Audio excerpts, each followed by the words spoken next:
Bienvenue dans cette nouvelle vidéo, donc la deuxième vidéo de compta, où on va entrer un peu plus en détail dans les états financiers, donc pour que vous compreniez un peu plus ce qui se passe au sein de la comptabilité. Donc d'abord, on va commencer avec le bilan. Donc dans le bilan, il se divise en deux. D'un côté, il y a les actifs, et d'un côté, il y a le passif. Donc, les actifs, ça va être vraiment les ressources de l'entreprise et qui vont pouvoir lui apporter un avantage économique futur. Donc, ces ressources, elles peuvent être matérielles ou immatérielles. Donc, matérielles, ça va être par exemple les installations, immeubles, machines, etc. Et immatérielles, ça va être par exemple brevets, marques, clientèle. Et donc, ces actifs, ils peuvent être courants ou non courants. En fait, la différence, elle est simple, c'est que les actifs que l'entreprise va garder moins d'un an, ça va être les actifs courants, et plus d'un an, ça va être les actifs non courants. Voilà. Vous pouvez penser à court terme, long terme, en gros. Ensuite, on va passer aux passifs. Donc, les passifs, ils se redivisent en deux. D'un côté, on a les capitaux propres, et de l'autre côté, on a les dettes.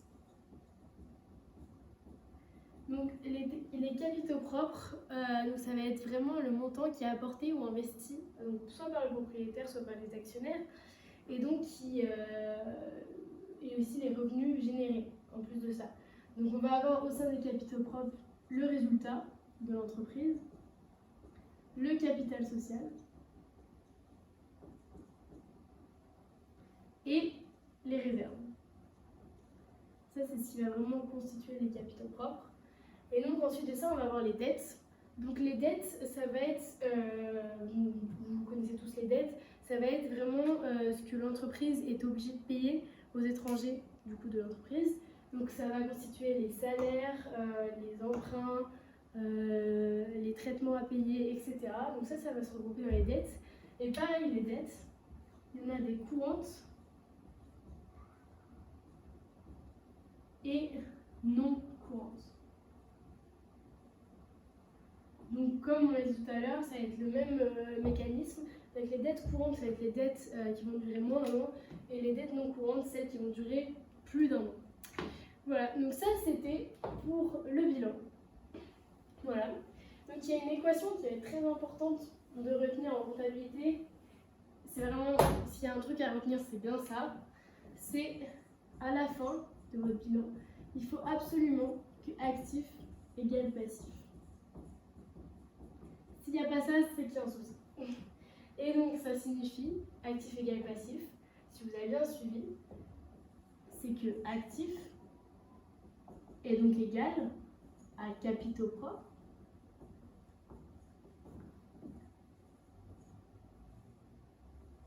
plus dette. Ce qu'il y a dans le passif en fait.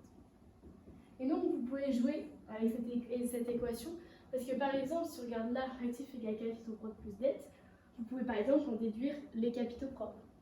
Parce que du coup, les capitaux propres, ça va être égal à actif moins dette. Donc voilà. Et ça, c'est une équation, c'est vraiment indispensable.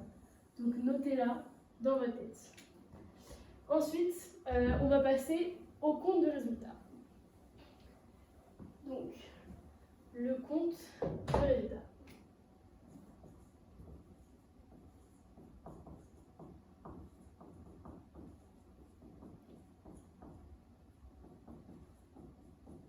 Donc, le compte de résultat. Le compte de résultat, il va être divisé en deux. Donc, il va y avoir les produits et les charges. Déjà, je pense que rien que par les noms, vous pouvez déjà un peu comprendre ce qu'il y a dans les deux catégories.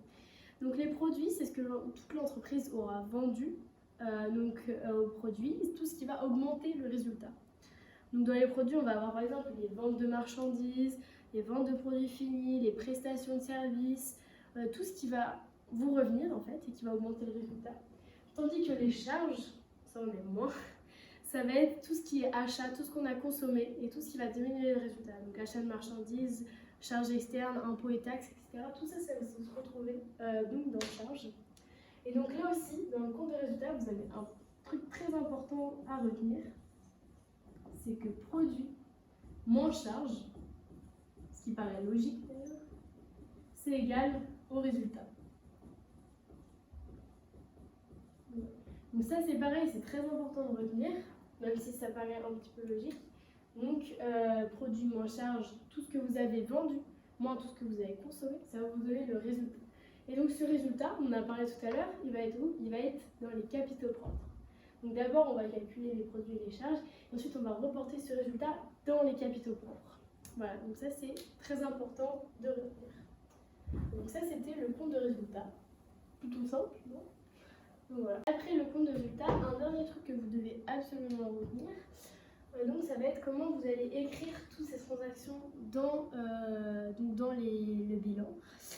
Donc ce qui est important de retenir, ça va être les comptes en T. Donc on appelle ça les comptes en T parce que ça fait un peu en T. Et donc d'un côté vous avez débit et d'un côté vous avez crédit.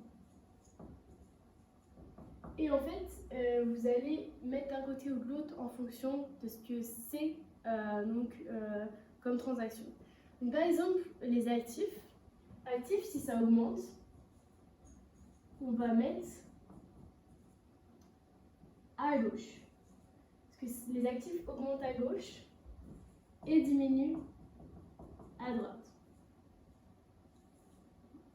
Passif, nous, ça va être l'inverse. C'est-à-dire que le passif, il va diminuer à gauche